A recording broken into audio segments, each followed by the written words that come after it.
তো এই হচ্ছে সুন্দর একটা ব্রিজ, মনে হচ্ছে গোয়ায় চলে এসেছি, উড়িষ্যা মনেই হচ্ছে না। আমি হালকা একটু ডিসঅ্যাপয়েন্ট হয়েছি আর কি প্রাইভেট বিচ নিয়ে। এই গেটের মধ্যে, এই গেটটুকুই আমি ঢুকতে পারবো ক্যামেরা নিয়ে, তারপরে আমাদের সব কিছু জমা দিতে হবে, ক্যামেরা, জুতো ফুতো, মোবাইল, সব কিছু।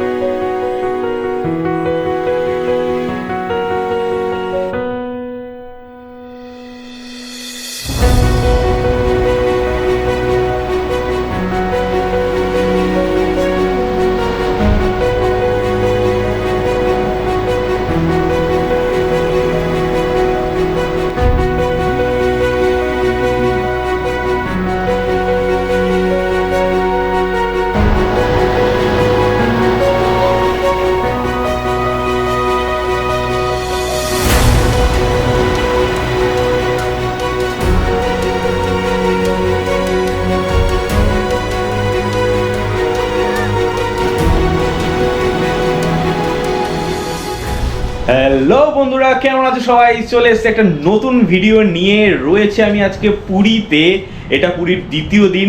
কালকে আমি আর স্মিতা ঘুরেছি চিল্কা, আর আজকে আমাদের প্ল্যানটা একটু রিল্যাক্সেশন ভাবে ঘোরা আর কি। আজকে আমরা স্নান করব অ্যান্ড সন্ধেবেলা গিয়ে জগন্নাথ মন্দিরে পুজো দেবো। তো এই হচ্ছে আমাদের আজকে সারাদিনের প্ল্যান। তো আমি and Smita both are ready for, কি বলবো, সি বাথ। তো সমুদ্রে স্নান করার জন্য রেডি আমরা দুজনেই। তো এখন যাব, আর কোথায় যাব, কোন বিচে যাব? আমরা একটা প্রাইভেট বিচ, গোল্ডেন বিচ যেটাকে বলে আর কি, পুরীর গোল্ডেন বিচ, সেটা একটা প্রাইভেট বিচ, পুরী গভর্নমেন্টের আন্ডারটেকিং। তো সেইখানে যাব আমরা, সেইখানে স্নান করব, কারণ এখানে ফেসিলিটি একটু বেটার, ক্রাউড কম, অ্যান্ড আমরা ক্যামেরা নিয়ে যাবো, কোথায় না কোথায় রাখবো না রাখবো সেই সব কিছুর জন্য আমরা ওই বিচে যাব স্নান করতে। অ্যান্ড ওই বিচের ব্যাপারে সব কিছু ডিটেলস তোমাদের সাথেও শেয়ার করব। তো বেশি কথা না বলে চলো, লেটস গো।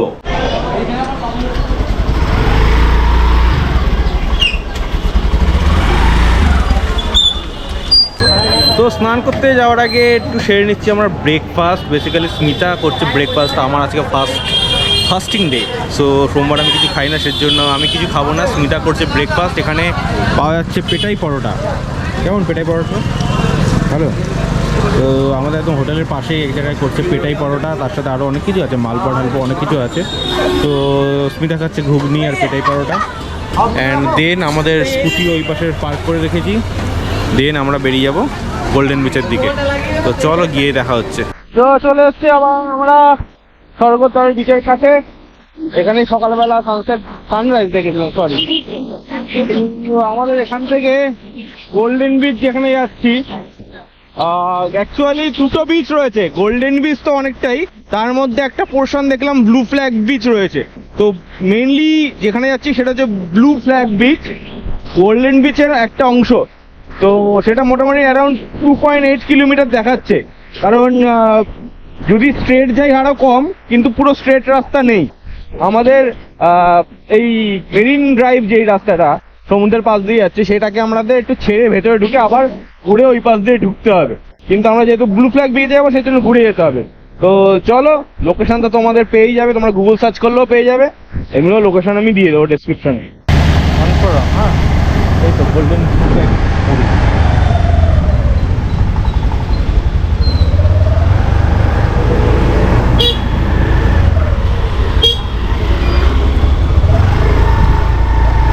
স্টেশনের রাস্তা দিয়ে তুমি যদি পুরী ঢোকো, তাহলে ব্লু ফ্ল্যাগ গোল্ডেন বিচকে বাঁদিকে ফেলেই ঢুকতে হবে তোমাকে। তো ম্যাপে তো আমি লোকেশনটা এক্স্যাক্ট দিয়ে দেবো। তো এখানে আমাদের পার্কিংয়ের জায়গা, পার্কটা করে ফেলি। সুন্দর পার্কিং আছে। পার্কিং যদি ভালো জায়গায় না পাই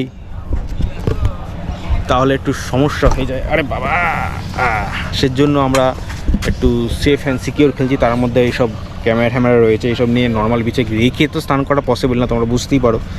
সেজন্য যদিও এখানে টিকিট প্রাইস শুনেছি খুব একটা বেশি না, সব কিছুই জানাচ্ছি তোমাদের। তো এই হচ্ছে টিকিট কাউন্টার বিচে ঢোকার, এখানে তোমাদের টিকিট কেটেই ঢুকতে হবে। তো দেখি কত কি আছে।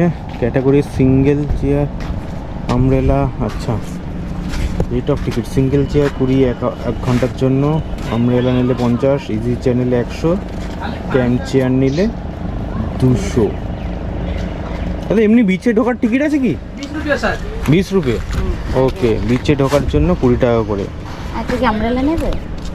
এখান থেকে আমব্রেলার এগুলো কি এখান থেকে নিয়ে নিতে হবে নাকি? करना है ना, ठीक है तो कर दीजिए बीच एंट्री। डॉल्फिन टिकट 20 টাকা। ये डॉल्फिन टिकट क्या है? पर्ची का नेम है। हाँ, पर्ची का नाम है। अच्छा अच्छा अच्छा, নাম টিকিটের নাম ডলফিন টিকিট। 3 আওয়ার্স 8 साल का 3 ঘন্টার জন্য আমাদের 20 টাকা করে নিয়েছে। তো এখানে আমার টাইম লিমিটও আছে, তোমরা সারাদিন এমন না যে টিকিট কেটে সারাদিন ধরে বসে আছো। তো টিকিটে টাইম স্ট্যাম্প সবই দেওয়া আছে। তো এই হচ্ছে বিচের এন্ট্রি, সামনে বিচ দেখাই যাচ্ছে এখান থেকে। তো যেহেতু এখানে টাকা পয়সা দিয়ে ঢুকতে হয় আর কি, আর টাইম লিমিটও আছে, পরিষ্কার পরিচ্ছন্ন থাকে খুব শুনেছি বিচটা। গিয়ে দেখি আর অনেক ফেসিলিটি, জামা কাপড় রেখেও স্নান করতে পারবো ঠিক জায়গায় সেফলি বেসিক্যালি। তো চলো, এখানে এন্ট্রি রয়েছে, এন্ট্রি পয়েন্ট, টিকিট চেকিং হবে হয়তো এখানে। ইয়েস,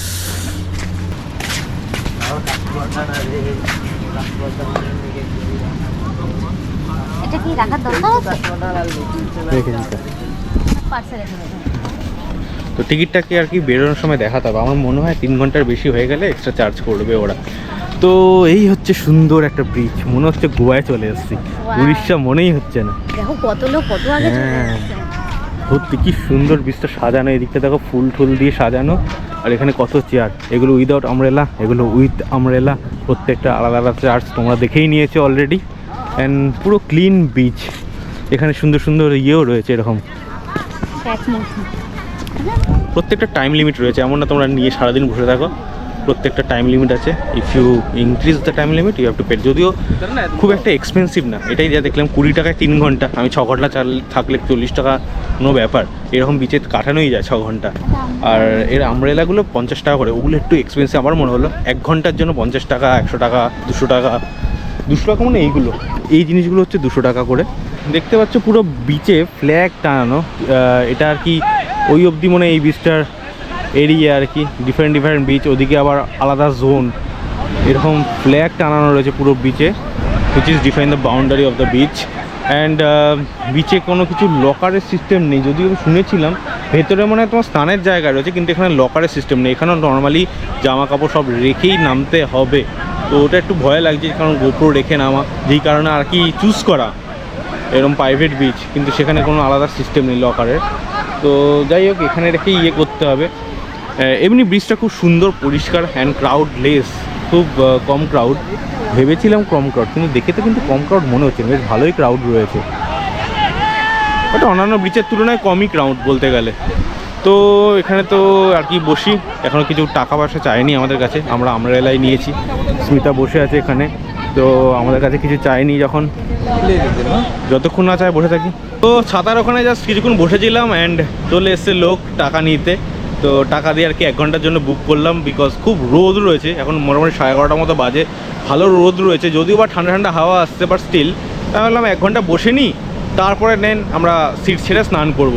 তো বসে বসে যেটা ভাবছিলাম আর কি, আস্তে আস্তে তো অনেক কিছুই বললাম, আমি হালকা একটু ডিসঅ্যাপয়েন্ট হয়েছি আর কি প্রাইভেট বিচ নিয়ে। বেসিক্যালি ভালো যেগুলো হচ্ছে এখানে সেগুলো বলি আগে। বিচটা খুব ক্লিন, কোনো রকম প্লাস্টিক কিছু তোমরা দেখতে পাবে না, পুরো বিচ একদম ক্লিন, খুব লেস ক্রাউড, যেহেতু একটু মেন বিচের থেকে আলাদা একটু ঘুরে আসতে হয়। তো সাধারণত লোকেরা এই এরিয়াতে থাকে না, কম থাকে, কম হোটেল আছে, আর যেগুলো আছে খুব মানে দামি দামি হোটেল রয়েছে। তো এখান থেকে ওই পাশ থেকে যেখানে আর কি আমরা থাকি, ওইখান থেকে কেউ হেঁটে হেঁটে এত দূর আসবে না বলে ক্রাউডটাও খুব লেস, যদিও price cheap, entry fees cheap. And third হচ্ছে এখানে অনেক বসার জায়গা আছে, তোমরা এসে বসে থাকতে পারো।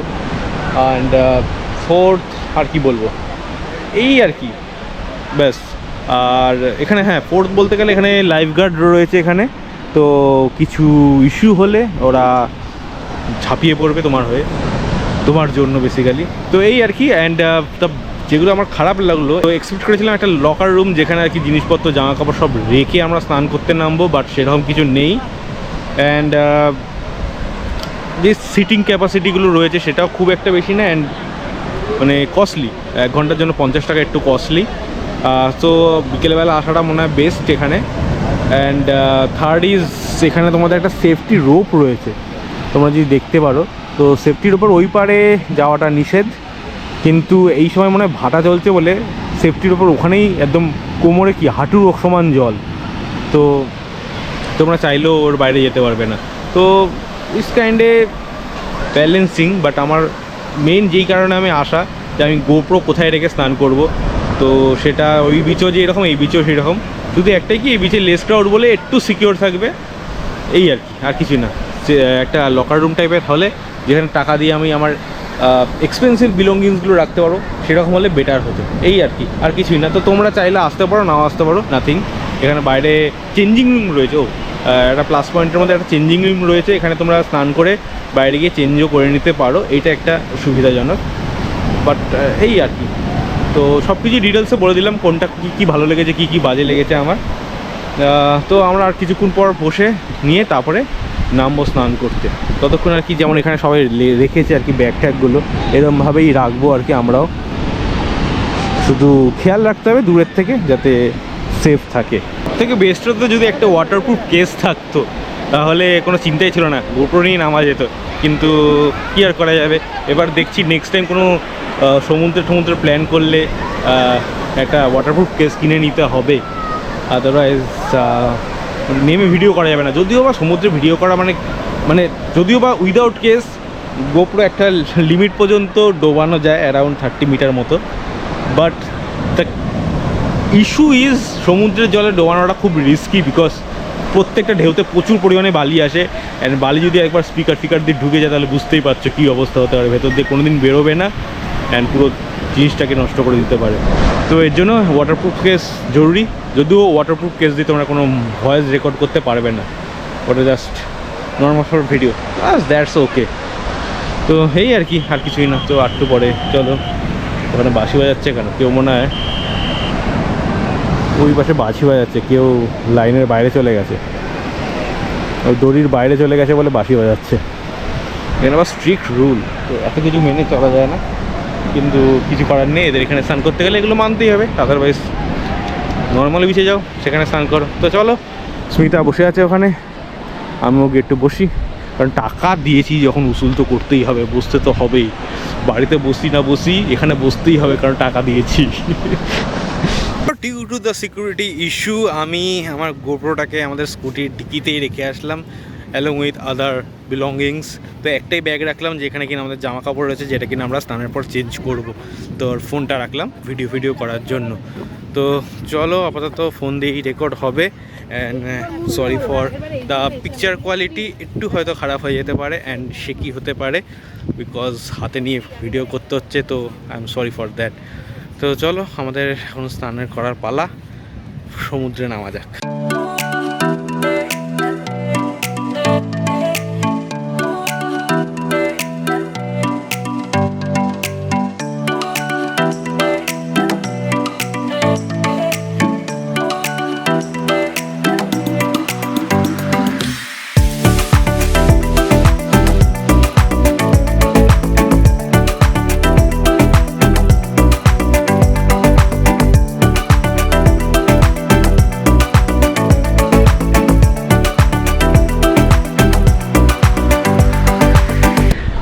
অ্যান্ড এখন বাজে বিকেল 4টে, আর স্নান করে এসে রেস্ট নিয়ে আমরা রেডি হয়ে গেছি মন্দিরে যাওয়ার জন্য। এখন যাব আমরা জগন্নাথ মন্দিরে, পুজো দেব। তো আমাদের হোটেলের যে ওনার, তার সাথে কথা বলে তিনি একজন পান্ডার নাম্বার দিলে, তাকে ফোন করলাম, সে বলল গিয়ে মানে তখন বেরোবো, তাকে ফোন করে বেরোতে, এবং মন্দিরের যে দক্ষিণ দুয়ার সেখানে তার সাথে দেখা করার জন্য। তো যাই, আগে দেখি কত কি পুজো হয় না হয়, কিছুই জানি না, আইডিয়া নেই। আমাদের তো যে ওনার, সে বলে দিয়েছে 500 টাকার পুজো দেবেন, আর কিছু যদি দক্ষিণা আপনি পান্ডাকে দিয়ে দেবেন। তো এটাই আর কি, এখন পান্ডা কি বলে সেটাই তখন দেখার। তো চলো যাওয়া যাক। আর আমাদের পুজো দেওয়া কমপ্লিট, আর সত্যি বলতে খুব সুন্দরভাবেই আর কি সব কিছু সম্পন্ন হলো। আমরা পান্ডা ধরে গেছিলাম, যেরকম বললাম আমাদের হোটেলের থেকেই আমাদের একজনকে ঠিক করে দিয়েছে, তাকে আমরা এই দক্ষিণ দুয়ার, যেটা অশ্বদুয়ারও বলা হয়, পুরীর দক্ষিণ দুয়ার, এই হচ্ছে মন্দির, এই হচ্ছে দক্ষিণ দুয়ার, ওই সামনে হচ্ছে মেন গেট আর কি। তো এটা হচ্ছে অশ্বদগড়ও বলা হয়। এখানে এসে আমরা ওনাকে ফোন করলাম, তারপরে উনি আমাদের ভেতরে নিয়ে গেল। তখন ওই মুহূর্তে ওই ওপরের পতাকাও চেঞ্জ হচ্ছিলো, আমরাও সেটা দাঁড়িয়ে দাঁড়িয়ে দেখলাম। অ্যান্ড ভেতরে মন্দির বন্ধ ছিল বলে ওটাই আমরা দেখছিলাম। দেন যখন মন্দির খুললো সেই রকম হুলস্থুল লেগে গেছে আর কি, এত ভিড় হয়ে গেছে। সবাই মিলে ভেতরে গিয়ে দর্শন করলাম এবং আমরা যে হোটেলের থেকে এসছি সেই হোটেল যার আর কি, হোটেল তো লিজে রয়েছে, বাট হোটেলের অ্যাকচুয়াল মালিক যে, সেটাই ইনি বললেন। এখানে একজনের সাথে দেখা হলো, তিনি সেটাই বললেন তিনি ওই ওম প্যালেসের অ্যাকচুয়াল মালিক। তিনি তো মানে ভেতরে তো এখন এন্ট্রি একদম অ্যালাউ করছে না, ওরা বললো পরের দিকে আসলে ফাঁকা থাকলে তখন একদম সামনে থেকে এন্ট্রি, মানে সামনে থেকে দর্শন হয়। এখন অনেকটা দূর থেকে দর্শন হচ্ছে, তবু উনি স্মিতাকে আলাদাভাবে সাইড দিয়ে নিয়ে গিয়ে একদম সামনে থেকেই বলবো একদম ক্লিয়ার ভিউতে দর্শন করিয়ে এনেছে। অ্যান্ড আমাদের ভেতরে যে মায়ের বললো কি জগন্নাথ প্রভুর যে প্রসাদ, সেই প্রসাদও আমাদের দিল, খেলাম আমরা। পুজোরও দিল, এখানে ঠাকুরের পায়ের ফুলও দিল আমাদের এনে। তো এই আর কি, ভালোই লাগলো। আমরা 611 টাকার পুজো দিলাম আর কি। তো উনি বললো কালকে আমাদের বিকেলবেলা আমাদের হোটেলে পৌঁছে দেবে প্রসাদ। এই আপাতত আর কি, কিছুই না। ভেতরে একদম অ্যালাউ নেই, এই গেটের মধ্যে, এই গেটটুকুই আমি ঢুকতে পারবো ক্যামেরা নিয়ে। তারপরে আমাদের সব কিছু জমা দিতে হবে, ক্যামেরা, জুতো ফুতো, মোবাইল সব কিছু। শুধু পার্স অ্যালাউ, বিকজ ভেতরে ইউ হ্যাভ টু পারচেস প্রসাদ, তো দ্যাটস ওয়াই। আর কিছু অ্যালাউ না। আর বাইরের এরিয়াটা দেখতে পাচ্ছ খুব সুন্দর করে দিয়েছে, আগের মতো নেই আর কি। পুরো এখানে টু হুইলার পার্কিংয়ের বিশাল ব্যবস্থা। হ্যাঁ, আগে এই মানে টু হুইলারের পার্কিংয়ের ব্যবস্থা। আর পুরো মন্দিরের চারদিকটাই এরকম। এটা শুধু একটা দিক দেখাচ্ছি, পুরো মন্দিরের চারদিকটাই এরকম। তো আমি ভাবছি যে রাতের বেলার দিকে অ্যারাউন্ড 10টা-12টার দিকে একবার আসবো এখানে, এসে পুরো মন্দিরের চারদিকটা স্কুটি করে ঘুরবো দেখার জন্য। কারণ অনেক কিছু চেঞ্জ হয়ে গেছে এখানে, আর এরকমভাবে কোনোদিন ঘুরিনি স্কুটি নিয়ে। তো সুযোগ আছে যখন, আজ নয় কাল একবার তো ঘুরবোই, তোমাদেরও দেখাবো। তো চলো, আপাতত কিছুই বলার নেই, এই আর কি। দেখি এখন কি করা যায়। অ্যান্ড এখন বাজে রাত 10টা, আর চলে এসেছি আমরা রুমে, হোটেল রুমে বেসিক্যালি। তো বেশি কিছু আর কি হয়নি। তারপরে একটু আমরা মার্কেটে বেরিয়েছিলাম হালকা টুকটাক কেনাকাটা করার জন্য, কিন্তু এত ভিড় ছিল আর আমি স্কুটিটা নিয়ে গেছিলাম বলে সেরকম কোনো ভিডিও করতে পারিনি। অ্যান্ড তারপরে আর কি এদিক ওদিক কিছুই আর কি করিনি, আজকে ভালো লাগছিলো না কারোরই, সেই জন্য আমরা রুমে চলে এসেছি। আর যেটা বলছিলাম যে রাত্রেবেলা গিয়ে আর কি মন্দিরের চারধারটা ঘুরবো, সেটাও হয়নি। তো চেষ্টা করবো সেটা কালকে করার, যদি পসিবল হয়। কারণ কালকে আমাদের একটা বড় প্ল্যান রয়েছে, সেটা হচ্ছে কালকে আমরা যাবো নন্দনকানন। অ্যান্ড যাবো হচ্ছে আমরা স্কুটিতে। অ্যান্ড এখান থেকে আমাদের হোটেল থেকে নন্দনকাননের ডিস্টেন্স অ্যারাউন্ড 82 কিলোমিটার মতো রয়েছে। তো যেতে আসতে মোটামুটি 160 কিলোমিটার প্লাস, বুঝতেই পারছো অনেকটা ধকলের ব্যাপার রয়েছে, প্লাস ওখানে সারাদিন ঘোরা। তো কতটা কি হবে না হবে বুঝতে পারছি না কালকে। তো আজকে এর জন্য বেশি কিছু না করে এখানেই ব্লগটা শেষ করব। রাত তো হয়েছে, ঘুমাতে হবে, কারণ ঘুমও পাচ্ছে, সকালে উঠতে হবে। আজকে অনেক সকালে উঠেছি সানরাইজ দেখার জন্য, কালকে অনেক ভোরবেলা উঠতে হবে, কারণ আমরা আর্লি মর্নিং স্টার্ট করতে চাইছি আমাদের জার্নিটা। তো যাই হোক, আজকে এখানেই আমাদের ব্লগটা শেষ করছি। কেমন লাগলো জানিও অবশ্যই। যদি ভালো লাগে থাকে প্লিজ একটা লাইক দিও, কমেন্ট করো কি ভালো লাগলো, কিছু যদি এক্সট্রা কিছু জানতে চাও সেটাও কমেন্ট করে জানিও, শেয়ার করো ফ্রেন্ড ফ্যামিলির সাথে। আর যদি প্রথমবার দেখে থাকো আমার ভিডিও, তাহলে অবশ্যই একটা সাবস্ক্রাইব করে গিয়েও। তো আর কিছুই না, তো এখানে শেষ করছি। আবার দেখা হচ্ছে কালকে নতুন আরেকটা ব্লগের সাথে। তো till then, as well as wait for the next, hope for the best, bye by.